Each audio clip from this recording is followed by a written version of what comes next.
மன்னாதி மன்னன் மகடமுடி வேந்தன் அஷ்டாபுரத்து வேந்தனுடைய தம்பி நீதான் ஓமையா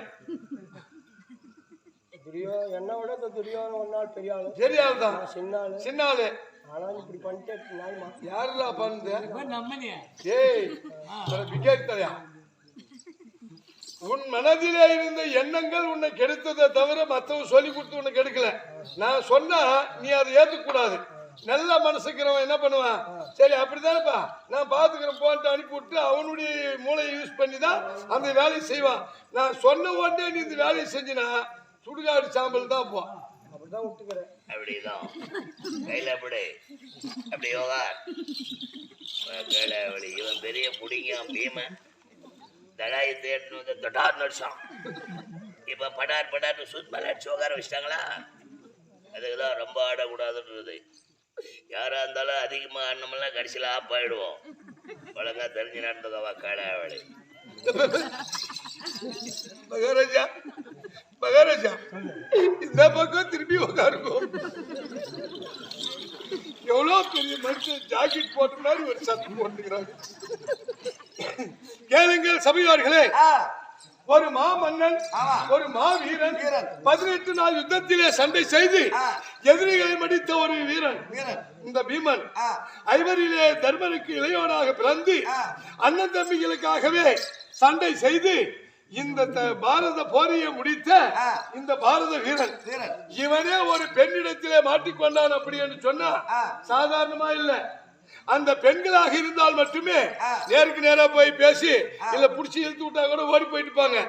மாயாஜாலம், மந்திரஜாலம், தந்திரஜாலம் இதையெல்லாம் வைத்து பீமனை மயக்கி விட்டார்கள். பீமன் அதற்குள்ளே அடக்கமாகி விட்டார்.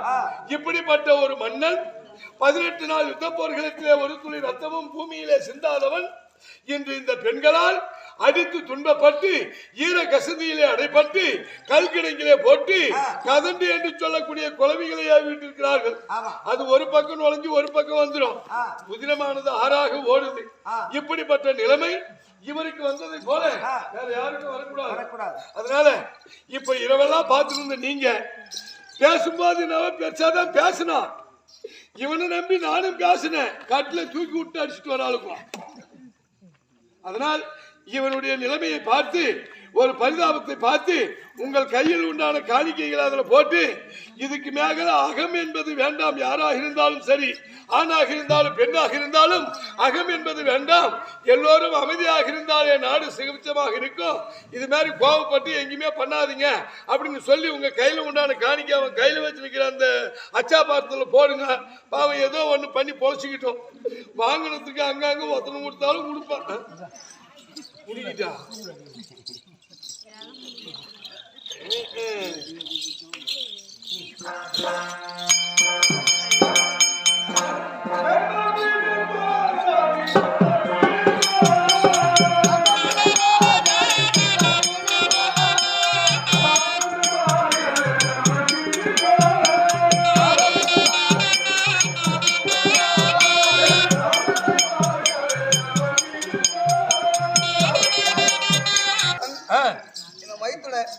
என் பேச்சை கேட்கல. 3 திசையை சென்றாலும் 4வது கிழக்கு திசை போக வேண்டாம் சொன்னேன். எனக்கு தெரிஞ்சா சொன்னேன். அந்த ஆரவள்ளி சூரவள்ளி அடங்காத வீரவள்ளி 7 ரெட்டி பெண்கள் இருப்பார்கள் என்பதற்காக தான் நான் சொன்னேன். ஆனா அவன் கேட்கல.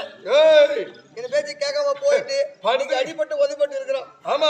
அதனால இன்னும் விலகி அதர்மத்தை அழிக்கணும்னா என்ன, நான் யானையாக உருவெடுத்து சென்றால் தான் யானையை பார்த்தா உங்களுக்கு பயம் இருக்கும். பயம். அதனால நான் யானையாய் உருவெடுத்து வருகிறேன். பெண்களை துரத்தணும். அவ்வளவுதான். போயட்டுமா? ஆமாமா. ஏன்னா கல்கிழக்கில இருக்கக்கூடிய பீமனை மீட்கணும். அவங்க மந்திரத்தை தோற்கடிக்கணும். ஒரு ஆணையா போனாலாம் பண்ண முடியாது. ஏன்னா நம்ம தலைமையில போட்டுருவாங்க.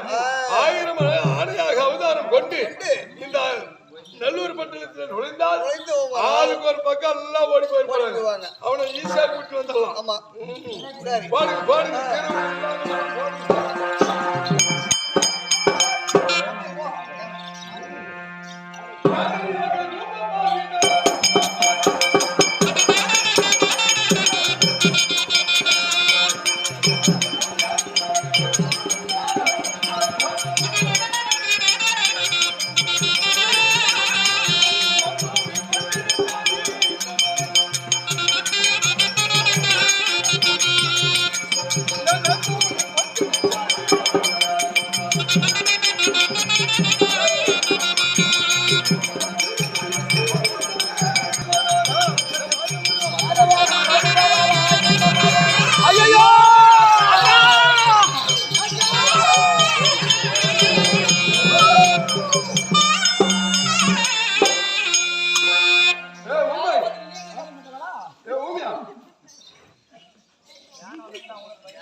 போய் பாருங்க கல்கிடுங்கள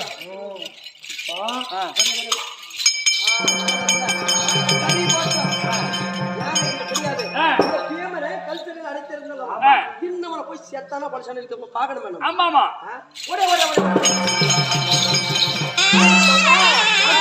இந்த யானை வந்ததுக்கும் இந்த பீமை காணாத போனதுக்கும் ஆமா ஏதோ ஒரு மந்திர மாயம் இருக்குது. சுவிட்ச் நந்திருக்குது. படங்க பீமனை கல்தரையில் அடைத்து கொண்டு பிறந்தவல்லவா? ஆமா. தப்பிச்சு போயிட்டு என்ன பண்றது? ஏமா ஆளுங்கெல்லாம் ஊருக்குள்ள வந்துச்சுல்ல, அதுங்க வர எல்லாம் ஆளுக்கு ஒரு பக்கம் ஓட்டிங்க. அப்ப ஒரு யானை போயிட்டு அந்த கல்வி சிறையை அடிச்சு உடைச்சு அவனை கையில புடிச்சு இழுத்துட்டு போயிடுச்சு. தூங்கிட்டே போயிடுச்சு. ஏதோ ஒரு மார்க்கம் நடந்திருக்குது. சரி அது போட்டோம். இப்ப அவன் என்ன நாடு சொன்னவன்? அசினாபுரம்.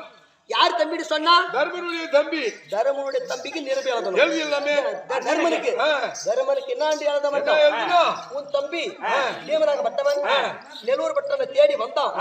எங்கள் இடத்துல அகப்பட்டு பங்கப்பட்டு இடத்துல போர் வடிந்து தப்பித்து ஓடி வந்திருக்கிறான் அப்படின்னு சொல்லி அண்ணவன் அங்கே வந்திருந்தால் உடனடியாக நல்லூரி பட்டணம் அனுப்புவோம். அனுப்ப வேண்டும். அப்படி நாங்க அஷ்டாபுரி பட்டணத்துக்கு அஷ்டாபுரி பட்டணத்தை அதை செய்து விடுவோம். இப்படிக்கு ஆரவள்ளி சூரவள்ளி வீரவள்ளி விசித்திரவள்ளி மங்களவள்ளி கோமேதவள்ளி கோம்பளவள்ளி அப்படியே வச்சுக்க. அப்படியே வச்சுக்க. இப்படியாக ஆரவள்ளி சூரவள்ளிக்கு கடிதம் அனுப்பி செய்கிறோம்.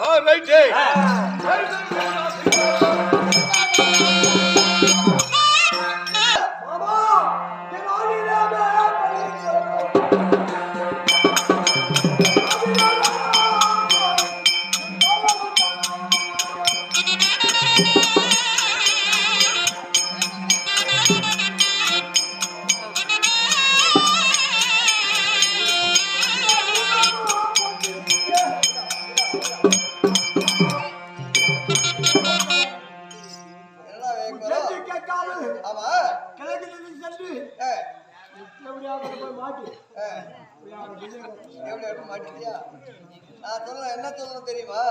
நான் சொல்லணும்னா என் பேச்சை கேட்கலன்னா இப்படிதான் நடக்கும். நான் என்ன சொன்னேன்? 3 திசை சென்றாலும் கிடைக்கும், ஆனால் 4வது நீ கிழக்கு திசை போகலாம்னு சொன்ன இல்லையா? என் பேச்சை கேட்காம போனது இவ்வளவு நிலைமை நேர்ந்து விட்டது. அதனால இப்பொழுது நேராக டெல்லி ரெஸ்டாபுரி பட்டணம் போகலாமா? நான்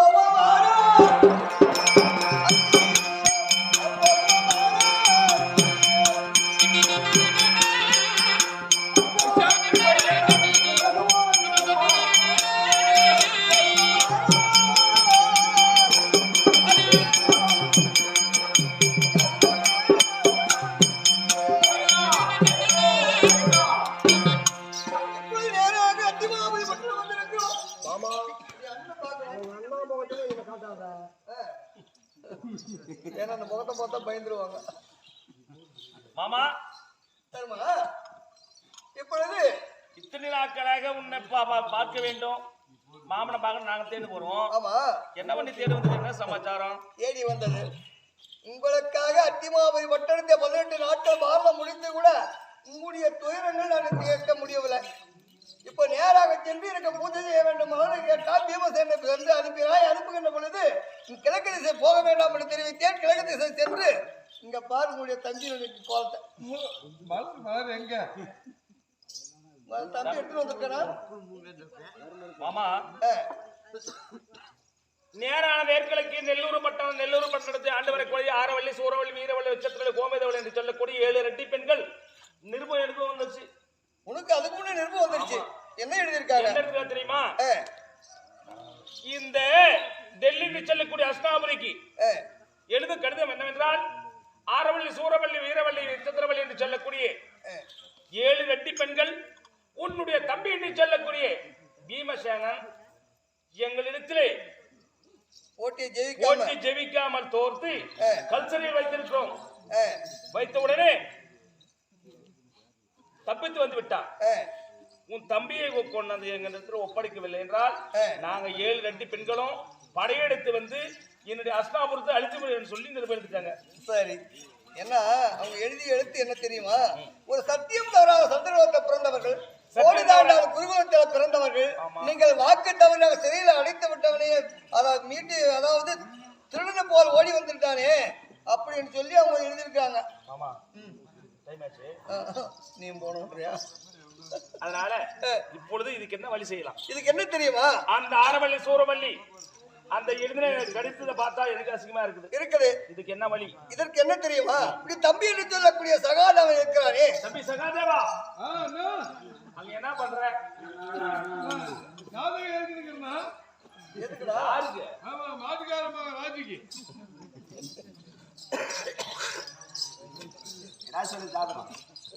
தம்பி சகாதேவா, ஜாதகம் சைடுல போகுது, அது போறதால போட்டோம். இப்பொழுது இந்த ஆரவள்ளி பட்டணத்தை சொல்லி ஆரவள்ளி எழுதிருக்கிறார் கடிதம். ஆமா, கோடு தவறாத குருகுலம் படிச்சதை நான் கேட்டேன், சொல்லுங்க. அதனால இந்த ஆரவள்ளி பட்டணத்தை ஜெயிக்க வேண்டும் என்றால் இந்த சாஸ்திரத்தை பார்த்து யாரால் ஜெயிக்க முடியும்? அண்ணனாகிய பீமன் சென்று அகப்பட்டுக் கொண்டார். இவரை விட மன்னாதி மன்னர்கள் எல்லாம், மகாமுடி வேந்தர்கள் எல்லாம் கல்சிறையில் அகப்பட்டிருக்கிறார். யாரும் தப்பிச்சு வந்ததா சரித்திரமே இல்ல. இவனால் தான் அத்தனை பேர் தப்பிச்சு ஓடிட்டாங்க, இந்த பீமனால. அதனால அனைத்து பேர்களும் சிறைக்கு வர வேண்டும், உங்க தம்பியை வரணும்னு சொல்லிட்டாங்க. இப்படியாப்பட்ட மன்னனுக்கு அப்படியாப்பட்ட நிலைமைன்னா நாம எல்லாம் போனா அவளுக்கு சுண்டக்கா மாதிரி. சரி, கண்டிப்பா அப்படியே தூக்கி போட்டு அடிச்சாலும் பால் மாதிரி மேல் போயிட்டு தான் கீழ் வந்து விழுவோம். நம்மள என் தம்பியா போய் மாட்டிக்கிறான் சுண்டா. தம்பி சகாதேவ அண்ணா மஜாமினிக்கு. அதனால இப்பொழுது அவர்களை காப்பாற்ற வேண்டுமானால் ஒரே ஒரு வழிதான் இருக்கிறது. என்ன படிச்சு சொல்றா? ஜாதகத்தை பிரித்து பார்க்கிறேன். பிரித்து பாரு. புதுவத்து உள்ள இருக்க எழுத்துக்களை வெளியே இருக்குதா? தம்பி அண்ணா, ஜாதகத்துல என்ன இருக்கிறது? ஜாதக முறைப்படி இது சாதாரண ஜாதகம் இல்லைன்னா இது கம்ப்யூட்டர் ஜாதகம். மஞ்சா கலர் பல்பு போட்டினா மக்களா தெரியும், வெள்ளை கலர் பல்பு போட்டினா வெளிச்சமா தெரியும். தெரியுதா? பாத்தியா? அத கேக்கற அறிவில்லாத பாருண்ணா, இதிலே ஓலைச்சூடியிலே எழுதியிருக்கிறது என்ன? என்ன எழுதிருக்குது? தர்மநந்தனா, உன் தம்பி ஆகிய பீமசேனனை மீட்க வேண்டுமானால், சிரமிக்க வேண்டுமானால் உங்களால் யாராலும் முடியாது. யாராலும் முடியாது. இதே உங்களுக்கு துணையாக வருகிறார் எம்பெருமான் கண்ணன், அவராலும் முடியாது. அவராலும் முடியாது. ஏன்னா அவரையும் அவங்க கடவுளா நினைச்சிருக்கிறாங்க. ஓஹோ, ஒரு பக்தனை ஒரு கடவுள் கொல்ல முடியுமா? முடியாது, முடியாது. அதனால் இவர்களுடைய ஆயுட்காலம் முடிவதற்காகவே அவங்க ஆர்ப்பாட்டத்தை அடக்குவதற்காகவே ஒருவன் பிறந்திருக்கிறார். தர்மா, உன்னுடைய குலமாக இருக்க வேண்டும். என்னுடைய குலத்தை சேர்ந்தவர்களா? உன்னுடைய கூட பிறந்தவராக இருக்க வேண்டும். கூட பிறந்திருக்கணும். அவள் ஒரு பெண்ணாக இருக்கணும். அவள் பெண்ணா இருக்கணும். அந்த பெண்ணுடைய பிள்ளை பெண் வயிற்றிலே ஆண் பிள்ளையாக பிறந்திருக்கணும். அந்த பிள்ளையின் பெயர் அள்ளிமுத்து என்று வர வேண்டும். அந்த அள்ளிமுத்து பிறக்க, அந்த அள்ளிமுத்து பிறக்க இந்த ஆரவள்ளி சூரவள்ளி இறக்க அப்படி ஜாதகத்தில் இருக்குது. உன் குலத்திலே பிறந்த பெண் பிள்ளை யார்? நம்ம குலத்துல என்ன தெரியுமா? என்ன மறைச்சு மறைச்சு பேச? உன்னுடைய குலத்தில் பிறந்தவள் என்றால் சிவனந்தாபுரியை ஆளக்கூடிய போர்மனுடைய மனைவி சங்குவதி இருக்கிறாளே. நான் கல்யாணத்துக்கு போய் நான் மறந்துட்டேன். முடிந்ததுன்னா அதனால உன் தங்கையார் என்று சொல்லக்கூடிய போர்மன்னன் மனைவி சங்குவதி அம்மன் இடத்துல சங்குவதியுடைய பிள்ளை அடிமுத்து இருக்கிறார். சங்குவதியிடம் சென்றோமானால் அங்கே சென்று அண்ணவனை அழைத்து வந்தோமானால் அண்ணவனை ஜெயித்துள்ளான் சாஸ்திரம் சொல்லுது. சுத்தம் சாஸ்திரம் தான் சொல்லுது. நான் சொல்லல, சாஸ்திரம் சொல்லுது. எங்க தங்கச்சி அது மாதிரி சொல்ல மாட்டான். கல்யாணத்துக்கு போனது அன்னைக்கு போனதாடா. அண்ணன் பீமசேனம் விறகு எடுத்துட்டு போய் மதில் சூத்து மேல சாத்தி மதில் சூரே இடிஞ்சு விழுந்துச்சு. அவ்வளோ பெரிய விலகு சேவலை தூக்கிட்டு போய் அங்க கல்யாணத்தை பார்த்துட்டு வந்தவங்க இன்னும் பார்க்கல. மறுபடியும் நமக்குள்ள கஷ்டம். ஆமா, பெண் பிள்ளையை பார்க்க முடியவில்லை. ஆண்களே சந்தோஷமாக இருக்க முடியல. இப்படிப்பட்ட சூழ்நிலை இருக்கும் போது நாம அவங்க வீட்டுக்கு போனா நம்மளுக்கு எதுக்கு? மாமா இருக்க வரை நம்மளுக்கு எந்த பயம் கிடையாது. பயம் இல்லை. 4 ஆயிடுச்சு. ஹாஸ்பிடலுக்கு போறாரு, நீ தான் போய் பேசிக்கணும். போலாமா?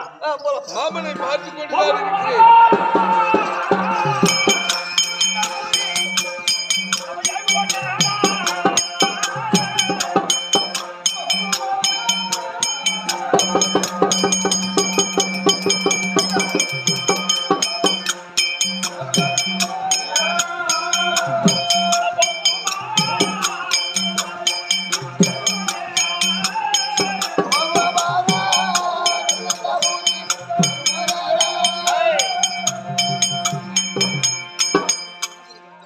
தம்பி சகாதேவனத்திலே ஆமா வாசித்து பார்த்தால் இந்த நேரானது எங்களுக்கு நெல்லூர் பட்டணத்தை அழிய வேண்டுமானால் ஆமா ஜாதகப்படி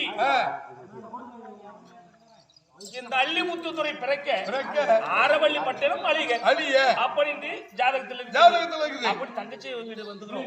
இதுதானே தங்கச்சி வீடு பாரு. இதேதான் உங்க தூங்கு சூடு. தங்கச்சி வீடுடா.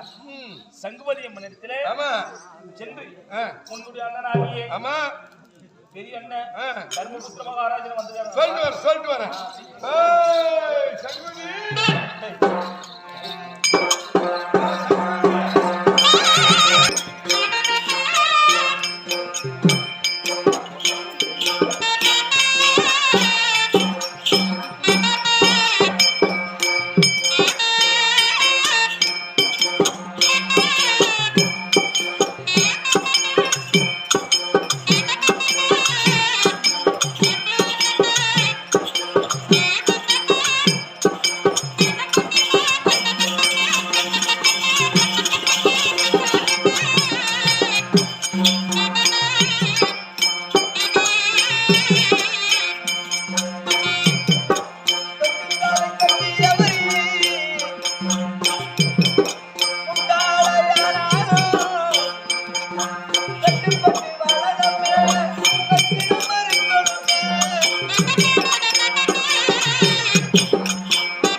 அதே போல வீட்டிலே நம்ம ஒரு கணவரை திருமணம் செய்து விட்டால் ஒரு பெண்ணாகப்பட்டவள், அந்த பெண்ணானவள் அவ வீட்டிலே அவர் குருடனா இருந்தாலும் சிவனனா இருந்தாலும் கால் கை முண்டியா இருந்தாலும் பெண்காரனா குடிகாரனா இருந்தாலும் அவரை குறை சொல்லாம அவர் கணவர் அவர்தான் கல்லா இருந்தாலும் கணவரி அறிவியலா இருந்தாலும் புருஷன் என்று பாவிக்க வேண்டும். சாற்றோர்கள் வாழ்க்கையின்படி ஒரு பெண்ணாகப்பட்டவள் வாழ வேண்டும் என்று சொல்லி சாற்றோர்கள் வாழ்க்கை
வீட்டில அவர் ஏழையா இருந்தாலும் பணக்காரர் இருந்தாலும் அவர் குறை சொல்லாமல் வாழ வேண்டும் ஒரு பெண்ணாக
ஏதோ சத்தம் போடாதீங்கப்பா, பெரிய வீட்டுக்காரம்மா வந்திருக்கிறாங்க. பெரிய வீட்டுக்கார. ஆமா, பெரிய வீட்டுக்காரம்மா. வணக்கம்மா. வணக்கம்பா. வணக்கம். வணக்கம் தனக்கழகு. வந்திருக்கக்கூடியவர் வீட்டுக்கு போற நேரத்துல உங்களுடைய முகத்திற்கு வணக்கம். வணக்கம். வாயப்பாரு வாணியார் ஐயோ ஆயா, ஒரு கதவு திறந்து விட ஊர் பூரா தண்ணி பாயிட்டா பாயன்ற என்ன பாயாத்துக்கு முன்னே எல்லாம் எழுந்து போகுது.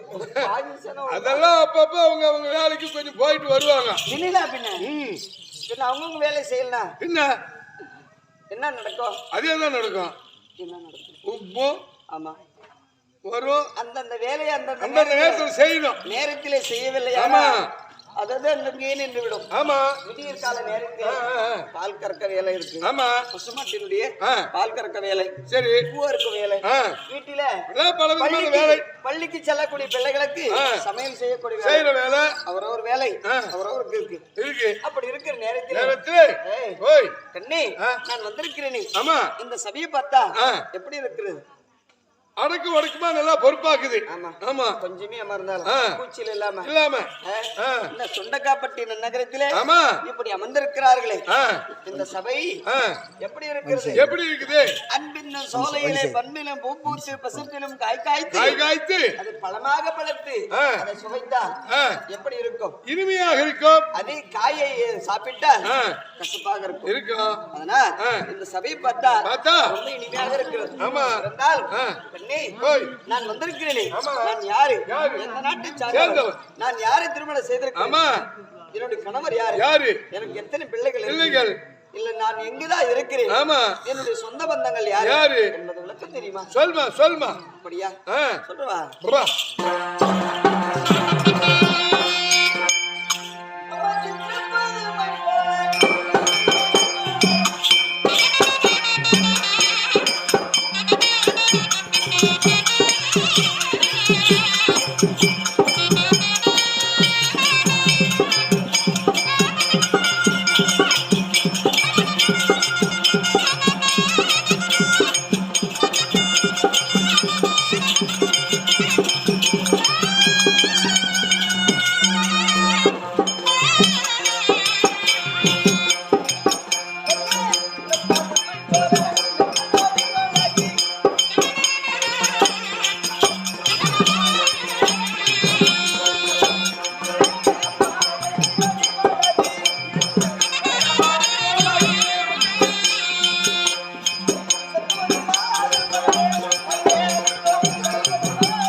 பாடி குத்தணும் பொது வச்சோ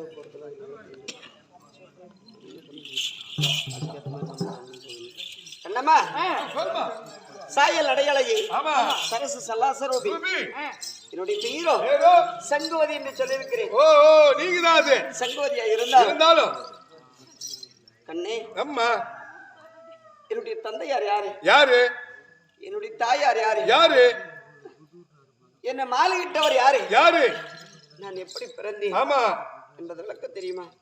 ஏதோ கொஞ்சம் கொஞ்சம் சொன்ன மாதிரி தெரிஞ்சு அப்புறம் முழுசா சொல்றேன். நீங்க ஒரு நாள் சொல்லவே இல்லை, அதனால எனக்கு சுத்தமா புரியலுமோ. ஐயோ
திருதராட்டிர என்னுடைய பெரியப்பா அதற்கு இளையவர் என்னுடைய தந்தையா பாண்டி சக்கரவர்த்தி. ஆமா பாண்டு சக்கரவர்த்திக்கு 2 தாரங்கள் உண்டு. ஓஹோ, 2 பொண்டாட்டி, 2 மனைவி. என்னுடைய பெரியம்மா ஆமா கொந்தியம்மா. ஆமா பிறகு திருமணம் செய்தவர் என்னுடைய இளைய அம்மா. அம்மா என்ன பெற்றெடுத்த தாயார் மந்தார தேவி. அப்படி மந்தார தேவிக்கும் பாண்டுவினுடைய மகளாக பிறந்தேனே. ஆமா